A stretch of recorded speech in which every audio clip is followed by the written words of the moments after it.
Welcome back to my new blog. আশা করি আমার সব বন্ধুরা ভালো আছে আর আমরা ভালো আছি। যাচ্ছি এখন সরস্বতী পুজো ঠাকুর দেখতে, তো চলো যাওয়া যাক।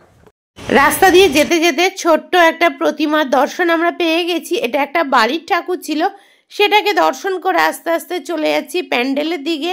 কত সুন্দর লাইটিং হয়েছে, লাইটিংগুলো দেখতে দেখতে কিন্তু আস্তে আস্তে আমরা ভেতরে প্রবেশ করে যাব। আমাদের এখানে সরস্বতী পুজোতেও কিন্তু অনেক সুন্দর সুন্দর লাইটিং হয়।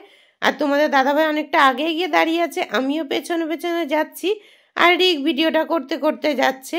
তো এখান থেকে দেখো আস্তে আস্তে ঢুকে যাব আরও একটা প্যান্ডেলের মধ্যে। এই প্যান্ডেলের প্রতিমাও ছিল দারুণ দেখতে। তো লাইটিং থেকে দেখো, এই দেখো প্রতিমা দেখার জন্য আমরা রওনা দিয়ে দিচ্ছি। তো প্রতিমা দেখতে যাওয়ার আগে আবারও একটা মন্দিরে দেখো একটা ছোট্ট প্রতিমা হয়েছে, কত ছোট দেখতে পাচ্ছ, আর কি সুন্দর লাগছিল, মিষ্টি লাগছিল।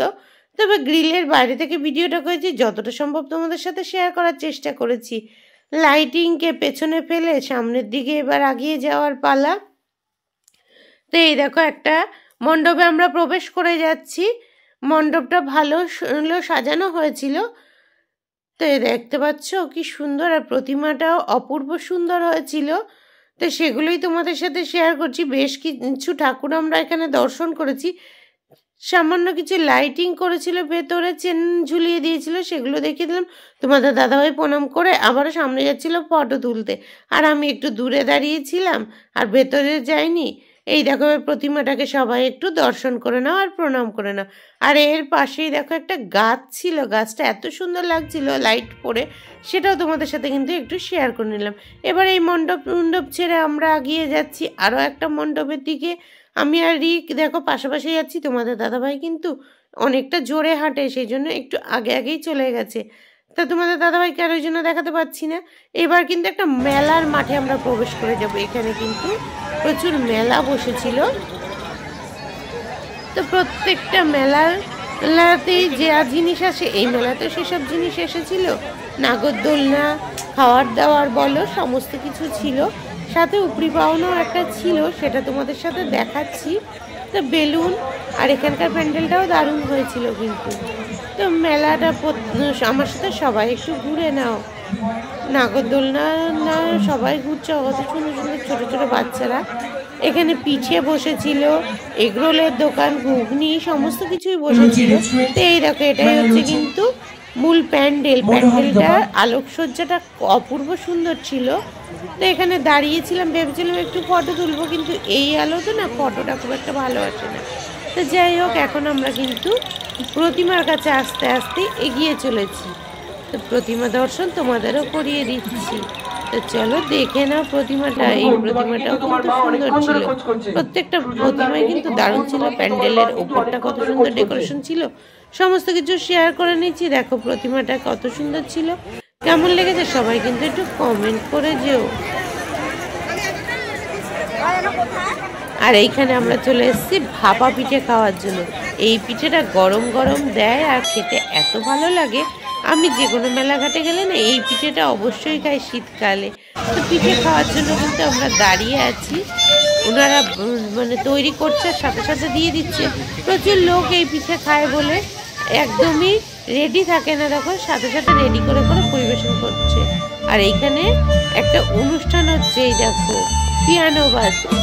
তো সেটাও পিয়ানো না, ভুল বললাম, মাউথ অর্গান বাজছে। তো মাউথ অর্গানের সুরটাও কিন্তু দারুণ ছিল। এবার শুনে নাও মাউথ অর্গানটা।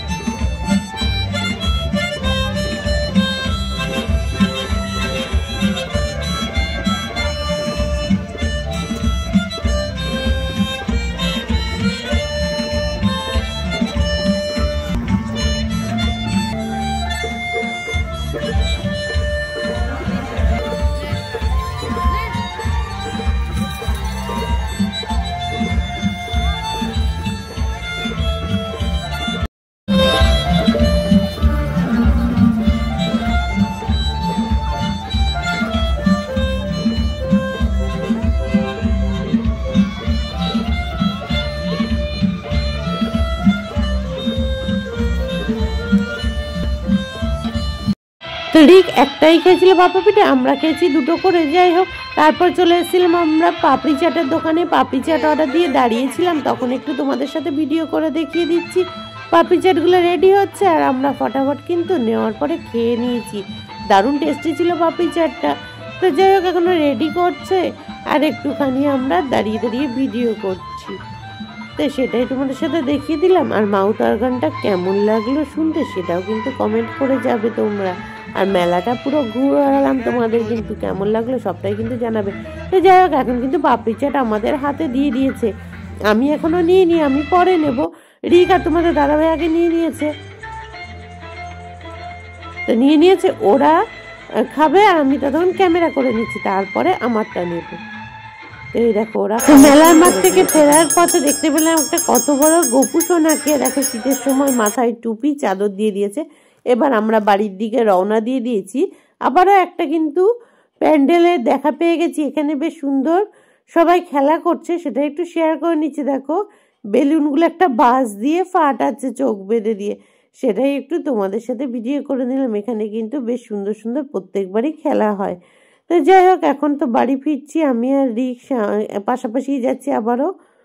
আর তোমাদের দাদাভাই আগে রয়েছে। তারপরে একটুখানি চপ কিনে নেব বাড়ির জন্য, মানে মায়ের জন্য কিনবো। শুধু তো মা না, আমরাও খাবো। আমরা সরস্বতী মেলা দেখে আসলাম, সরস্বতী পুজোর মেলা দেখে বাড়ি চলে আসলাম। বেশ ভালোই লাগলো, কয়েকটা ঠাকুর দেখলাম, মেলা ঘুরলাম। এখন বাড়িতে চলে এসেছি, রাতের জন্য বানাতে হবে এখন রুটি। তো চলো এখন, তাছাড়া মায়ের জন্য আনা হয়েছে একটু চপ। মায়ের জন্য মানে আমরাও একটা করে খাবো। তো চপ খাবো, খেয়ে তারপর বানাতে যাবো রুটি। ছিল দুরকম চপ, আলুর চপ আর মোচার চপ, সেটাই এখন আমরা খেয়ে নিচ্ছি। চলে এসেছি রান্নাঘরে, চপ খেয়ে রান্নাঘরে। কারোর জন্য রুটি বানাবো না, মা যেহেতু চপ খেয়েছে, মা খাবে না রুটি, রিকও খাবে না, আমিও খাবো না। শুধু তোমাদের দাদা ভাইয়ের জন্য রুটি রেডি হবে। কারণ আমরা মেলায় গিয়ে দেখতেই পেয়েছো, পিঠে খেয়েছি, পাপড়ি চাট খেয়েছি, একটু চপ খেলাম, সব কিছু খেয়ে পেটটা পুরো ভর্তি হয়ে গেছে। আমরা খাবো না, তো তোমাদের দাদা ভাইয়ের জন্য দুটো রুটি হবে। তো ঝটপট রুটি বানিয়ে ফেলি আর তরকারিগুলো গরম করে ফেলি। এখানে আছে একটু আলুর দম, সেটা গরম করে রেখে দিয়েছি। রয়েছে চানা, সেটাও গরম করে দিয়েছি। তো চলো, এগুলোই আজকে গরম করে ঝটপট করে খেতে দিয়ে দিই। তো তোমাদের দাদা ভাইয়ের খাবার বেড়ে দিয়েছি। দেখো, চানা মশলা ঘুগনি আর রুটি, আর এদিকে রয়েছে মিষ্টি। তো এগুলো দিয়ে আজকের ডিনারটা কমপ্লিট করবে। আর আমিও আজকের মতো ভিডিওটা এখানে শেষ করছি। ছোট্ট একটা ভিডিও দিলাম। ভিডিওর কোনো অংশ ভালো লাগলে লাইক, শেয়ার, সাবস্ক্রাইব করে আমার চ্যানেলের সাথে জুড়ে যেও। আর ফেসবুক থেকে দেখলে ফলো করে দিও। তো সবাইকে শুভরাত্রি।